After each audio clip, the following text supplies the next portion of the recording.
Hello guys, where are we? Nanjing, China. What are we going to do today? Shooting the new generation Chang'an Ford Explorer at Ford's Nanjing factory.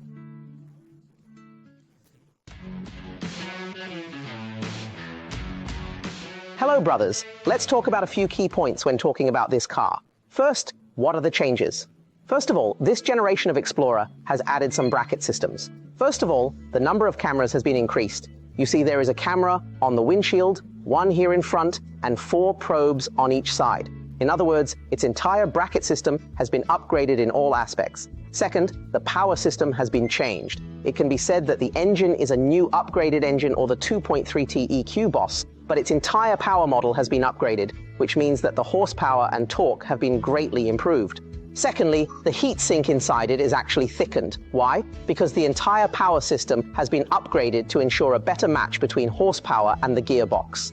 Another point that you may not have thought of is that the battery capacity has not changed, but the battery has been replaced. And let me tell you that the biggest change this time is the addition of the RV uncoupling. First of all, let me explain that this is an overload from the original factory, and the load capacity is 2100 kilograms. You see why there is a view here, but in fact it can be covered. As for this uncoupling, first of all, let me explain to you that you must have a driver's license. Only owners of C6 and above can use it.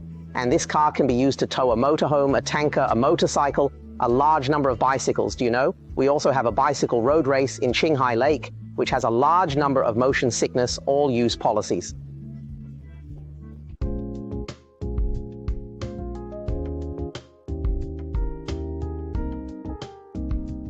First of all, the biggest upgrade is that the upgrade to 815 is limited in price, and Ford did not have CarPlay before. Starting from this generation, Explorer has started to add CarPlay. In fact, their original system is already very good, but I did not expect that they would still respond to the call of consumers to add CarPlay. Oh, Ford is indeed a very friendly car company, it's great. Oh, we are at the venue now, the vehicle is ready, I think this is a big challenge. With a sigh, oh, I'll go and experience it. Drive the RV into the garage and go. After attempting the method several times, I was eventually able to utilize it to extract the entire vehicle. I must emphasize that this task truly requires a great deal of technical skill. We will get on this car later to experience its 100-meter sprint acceleration and its new engine. In fact, I will immediately reduce the new engine and the rematching of this gearbox. Come on, let's start speeding up. 1, 2, 3, start.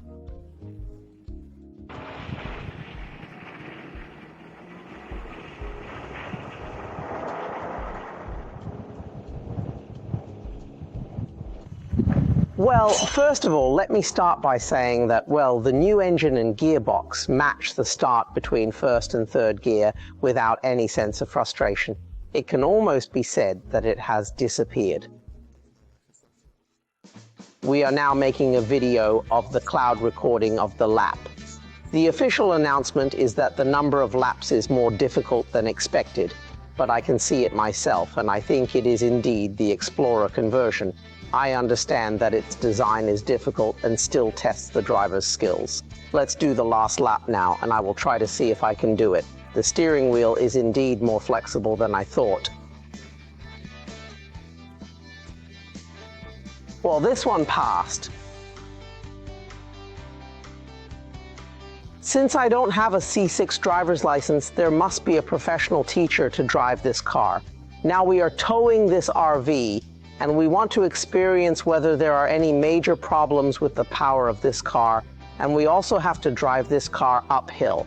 Let's briefly introduce it now. If our Explorer wants to use the uncoupling and towing protection mode, first you have to open the setting interface, turn on the TCS, which is the traction control, and then enter the trailer setting, and then perform sway control and trailer connection. Notice that we are now in an open state.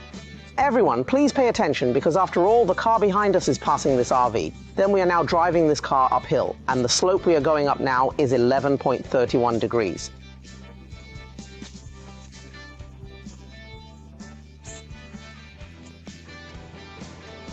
Then we pay attention, in fact, after stealing the RV, it can still set up a steep slope control. The staff now opened the playback stand. It has now released its hands and released the brakes at the same time. Hey, you see, on such a slope, it is still operating very stably. This setting is very considerate, very practical, and very smart.